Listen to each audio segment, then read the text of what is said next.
po ay bahagi po ng strategic plan ng Estados Unidos na magdala ng gulo po dito sa Asia para mapabagsak ang ekonomiya ng Asia dahil po ito ay identified as the main rival na of the United States of America. Nasa linya po ng ating komunikasyon via Zoom si Ginoong Herman Chu Laurel, isa pong geopolitical analyst. Sir, good morning. Jade at Admar po muli ang inyong mga kasama. Maraming salamat po sa inyong oras. Magandang umaga at mabuhay po ang SMNI. Anong pag-usapan natin this morning? Sir, tungkol nga po dito sa ongoing balikatan, kung hindi ako nagkakamali, exercise na nilalahukan nga po ng Pilipinas, Japan at ang Amerika at mga kalyadong bansa. Ano ho ba ang masasabi po ninyo dito? Hindi ho ba ito magpapaigting lalo ng tensyon sa atin, lalo na dito sa West Philippine Sea at ang ating relasyon with China? Well, ito po ay bahagi po ng strategic plan ng Estados Unidos na magdala ng gulo po dito sa Asia para mapabagsak ang ekonomiya ng Asia dahil po ito ay identified as the main rival na of the United States of America.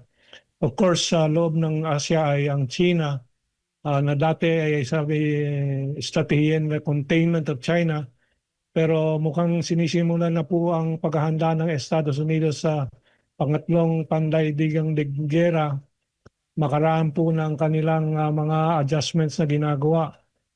Now, itong balikatan ng 17,000 mga sundalo daw pinagsama ng Amerikano at Hapon at of course Philippine Forces ay isang napaka-aksaya para sa Pilipinas po yan.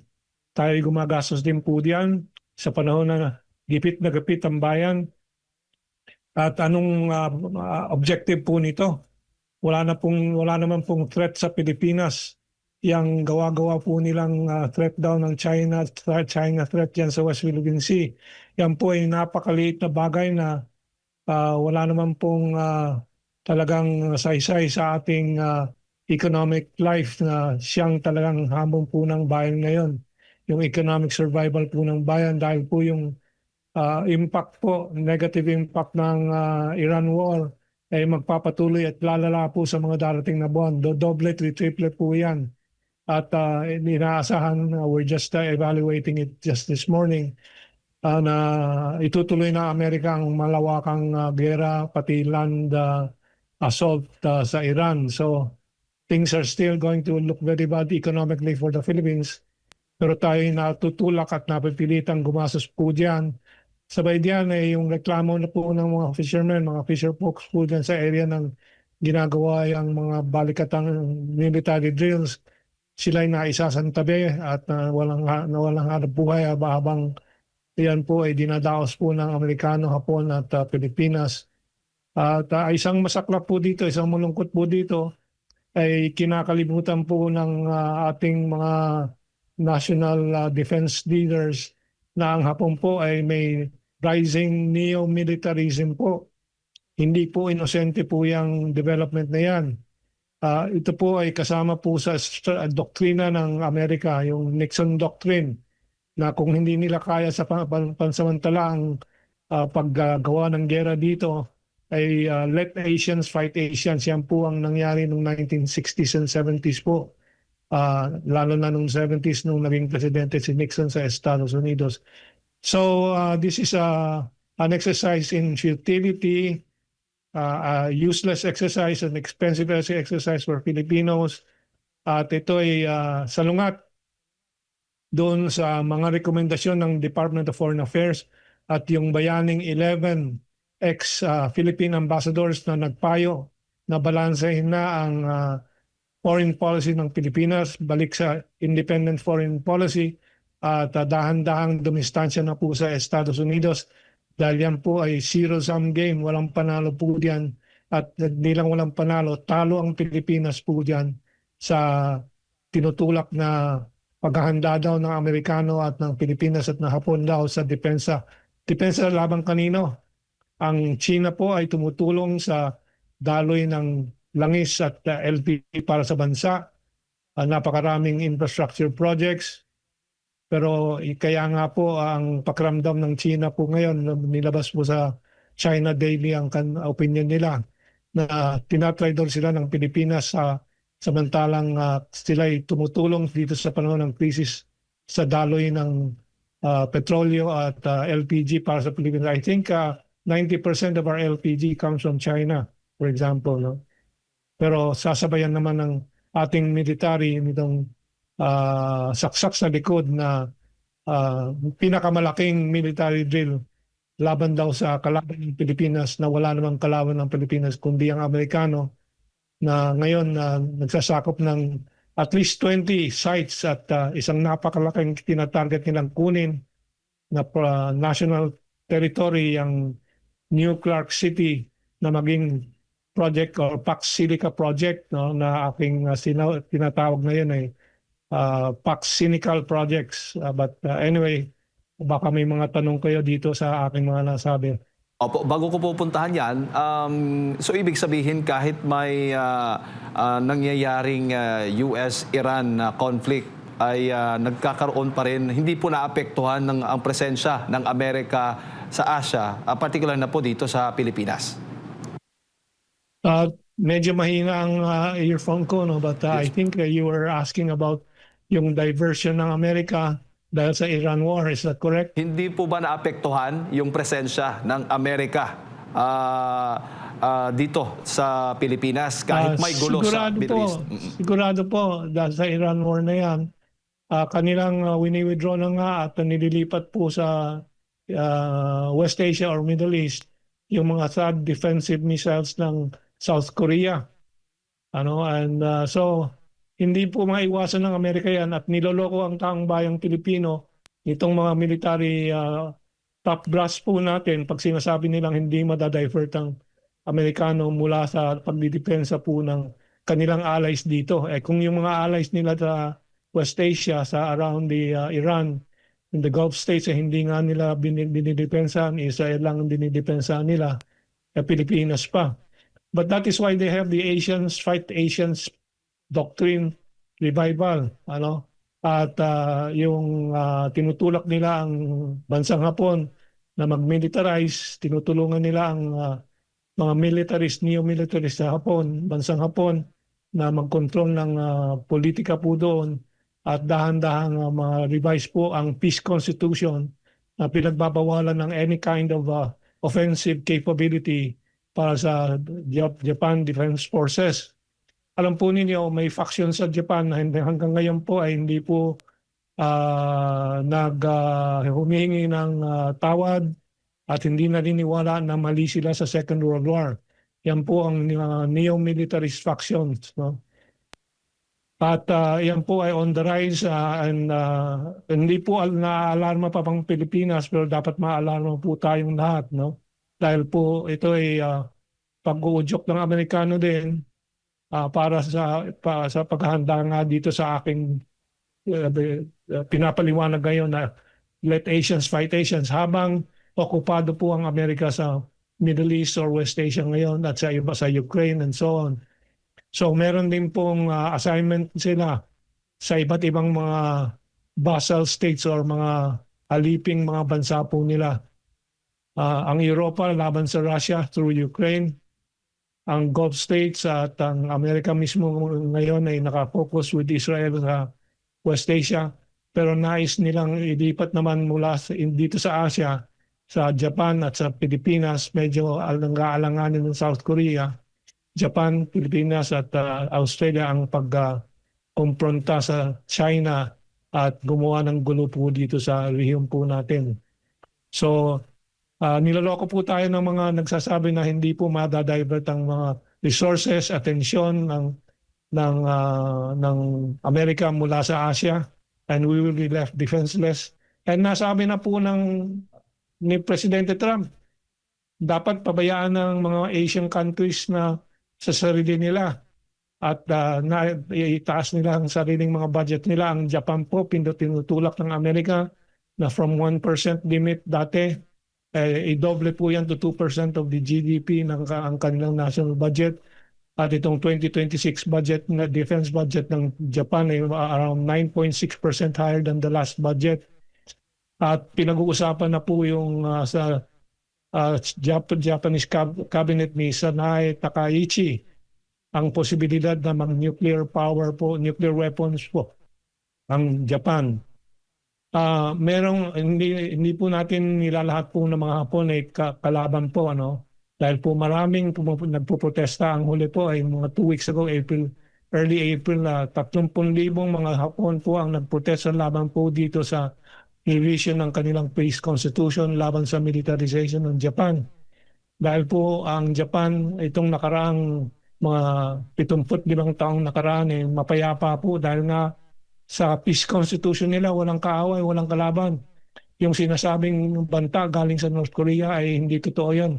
Ang banta galing sa North Korea ay dahil sa Amerikano. Yung constant threat ng Amerikano laban sa kanila at hindi yung para sa Hapon. Although ang Hapon po maraming kasalanan sa Korea, colonization ng Korea, colonization ng sa China also, colonization Taiwan, and so on. So sigurado po pababayaan po tayo ng Amerika. And final point on this question, ang Taiwanese po dito sa mga huling survey, nasa harap ko po sa computer ko kasi nireview ko para sigurado.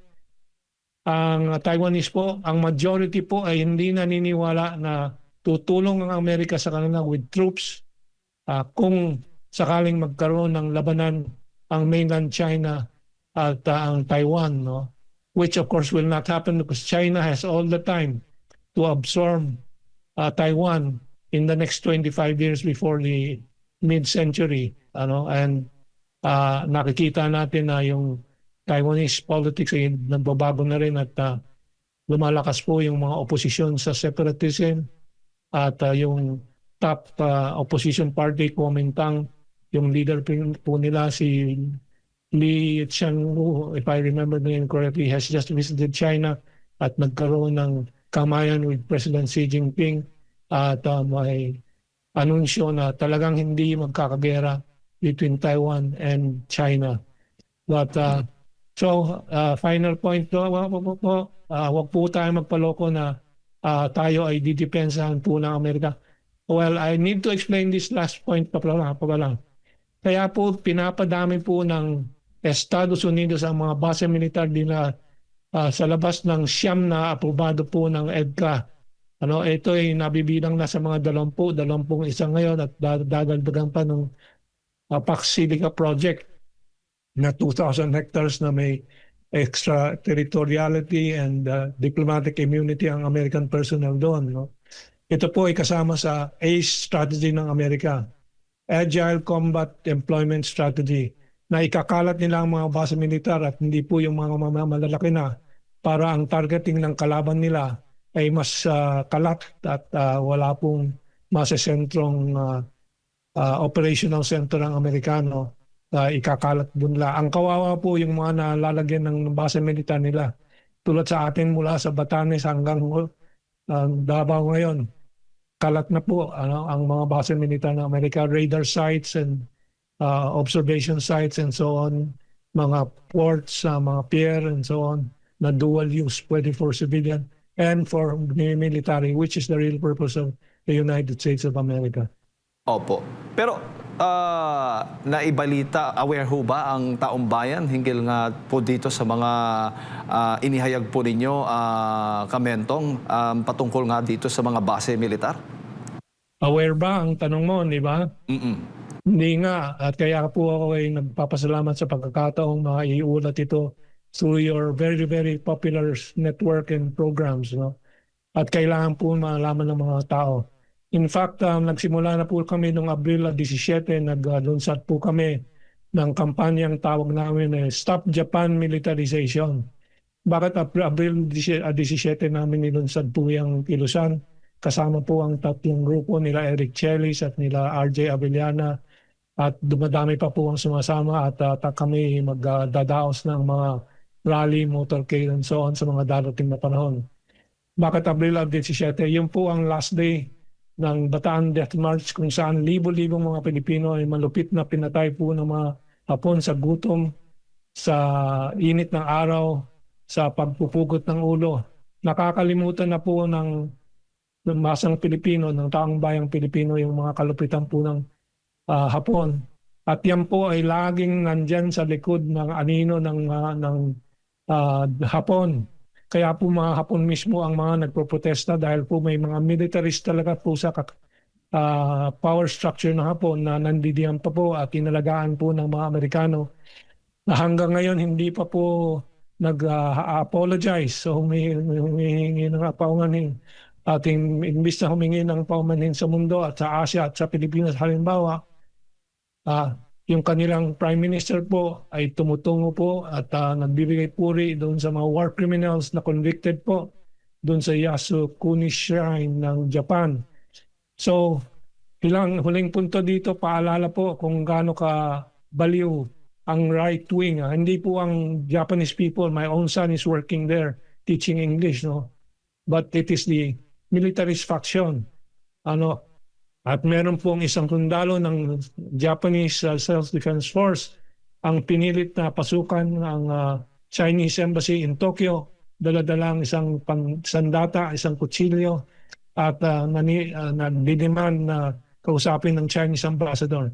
May ganyang kabaliwan po yung bakers, baka siguro pwede natin tawagin samurai spirit na andidiyan pa po sa mga Hapon. No? Ang problema po talaga ay itong pong networking na ginagawa po ng Amerikano na inaalyado po ang Pilipinas dyan sa Hapon, sa Frances, sa NATO countries, some NATO countries at nagbubuo sila ng Asian NATO kuno para yun na nga, conditioning the minds of some Asians to prepare for war. Hindi, Asia is already progressing. Asia is becoming very prosperous and very rich. It does not need trouble. Mapapansin po niyo, tahimik lang ang ASEAN po. Very polite po sila dito sa ginagawa ng Hapon. Pero meron ng ingay na lumilitaw sa Indonesia, Malaysia at ibang mga lugar laban po dito sa militarization ng Japan dahil ayaw natin masubo sa mga gera na ginagawa po ng Western power na Estados Unidos. Opo. Dito sa mga nabanggit po ninyo mga base militar, Kamentong, ang sinasabi hindi naman to daw mga base militar, ito yung mga economic security zone, parang ganun lang parang hindi po ganoon ang impormasyon. Kumbaga, Kamentong, iba yung sinasabi ng nasa gobyerno, iba din po yung sinasabi ng mga ninyo, ng iba pang mga grupo na kumukontra nga dito sa Amerika. Paano po yun mapapaintindi natin sa taong bayan? Paano natin papaano sa taong bayan? Paliliwanag? Ipapaliwanag sa taong bayan po, yes. Yes. Well, halimbawa, itong kanilang hinihingi ngayon na 2,000 hektarya dyan sa New Clark City, sa linya ng riles ng tren ng Clark, Subic at Batangas Port. 2,000 po, bakit po hinihingi ng Amerikano na ito'y extraterritorial or ibig sabihin maging teritorya po ng Amerika?